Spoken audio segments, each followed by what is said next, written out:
पूर्व रंग समाप्त हुआ है। अब जो कुछ सीखा है उसका अभ्यास करो। यह नवीन प्रयोग है, इसमें तनिक भी चूक नहीं होनी चाहिए। जी मुनिवर। प्रणाम स्वीकार करें मुनिवर। सदा स्नेही बने रहें। अपना स्थान ग्रहण करें ऋषिगण।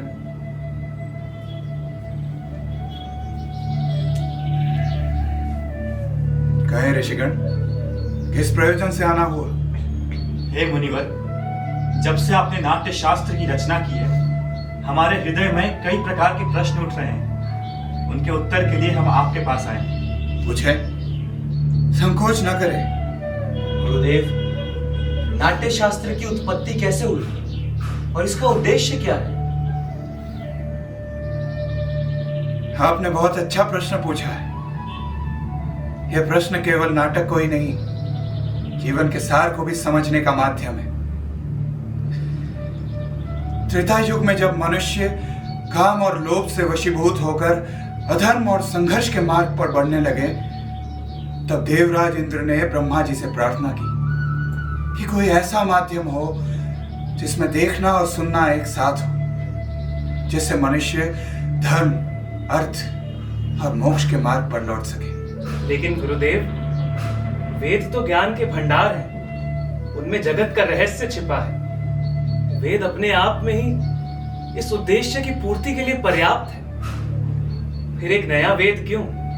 इसलिए ताकि वो समस्त जन के लिए सुलभ हो, इसलिए कि समस्त जन को नाटक के माध्यम से शिक्षित कर शिक्षा के मार्ग पर, धर्म के मार्ग पर ले जाया जा सके।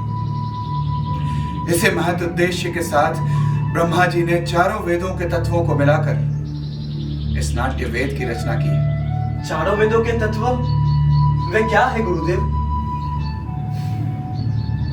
नाटक का ये पाठ सुन रहे हैं आप?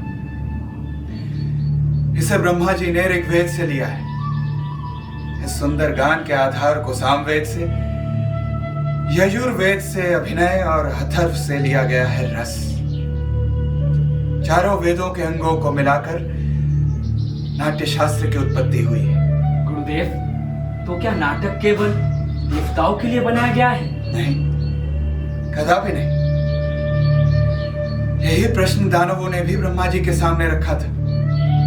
तब ब्रह्मा जी ने उत्तर दिया कि नाट्य शास्त्र तो सबके लिए है।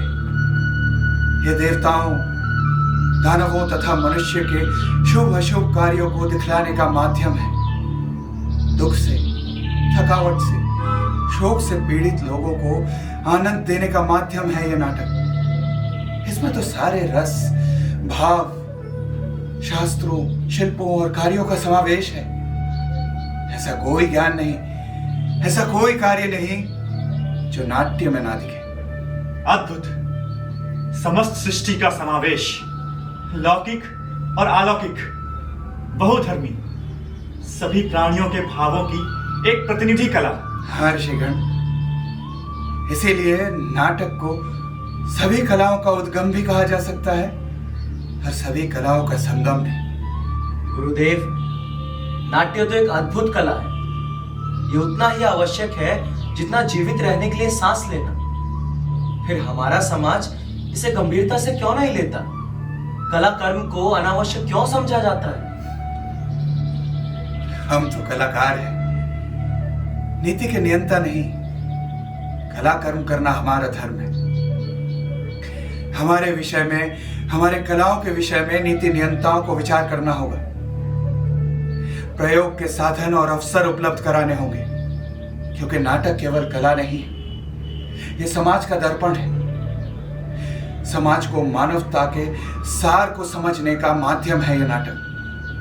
रंगमंच सदैव जाति, धर्म, भौगोलिक सीमाओं से परे जाकर समग्रता में मानवता की बात करता है।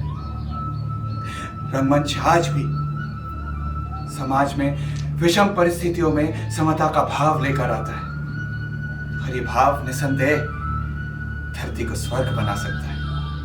निसंदेह मुनिवर, कलाविहीन समाज तो पशुओं का समाज होता है। इसी आशा और अपेक्षा के साथ कि समाज कला और कलाकारों को वो स्थान दें जिनके वो अधिकारी हैं, मैंने इस नाट्य शास्त्र को पंचम वेद का दर्जा दिया है। पंचम वेद, समस्त वेदों का ज्ञान। हाँ ये ऋषिगण, हमारे रंगकर्मी पुत्र आपके स्वागत के लिए एक प्रस्तुति तैयार कर आपकी प्रतीक्षा कर रहे हैं। चलिए चलकर उस प्रस्तुति का आनंद लीजिए।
आप सभी नाट्य शास्त्र के आवश्यकता के साक्षी बने और इसे अपने दिनचर्या में जोड़ें।